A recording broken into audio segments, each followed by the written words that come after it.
Once I take a look at my expression and confirm that I have the format of ax squared plus bx plus c, I'm ready to go ahead and pull out a greatest common factor. So the greatest common factor for example number 7 is a 2, because 2 will divide evenly into 4, 22, and 10.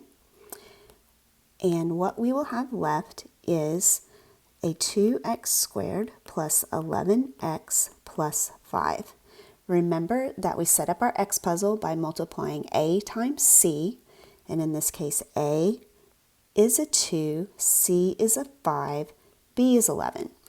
Let's go ahead and multiply a times c, which gives us 10, and b is 11. So we are looking for two numbers that multiply together to be a positive 10, and they add together to be a positive 11. Let's take a look at our chart. We had a positive top number in our x puzzle. Our a times c was a positive 10. We also had a positive bottom number. Our bottom number was a positive 11. That means that each of our factors, both the m and the n, are going to be positive.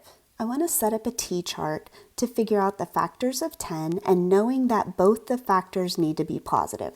I always like to write the smaller factor on the left. So in this case, I'm going to start out with the factor 1 and 10. And so my bigger factor goes on the right.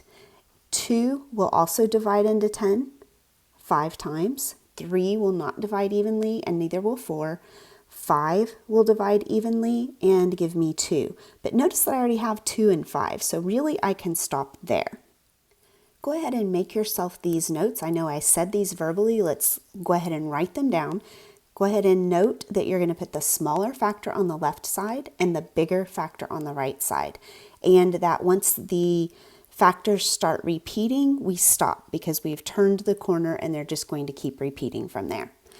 Once we have those factors, we need to decide which ones are going to satisfy our x puzzle.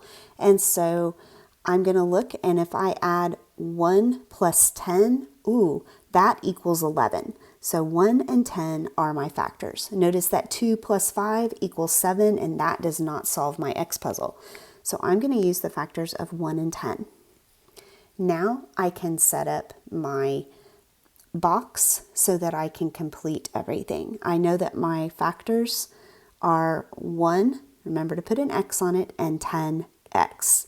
I need to set up the rest of my box by using the information from my a term, which is 2x squared, and my c term, which is 5.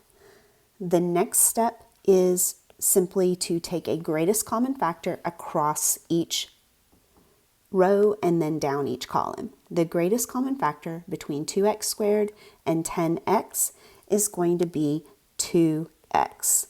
The greatest common factor for my second row between a 1x and a 5 is just going to be a 1. There's nothing else that these have in common.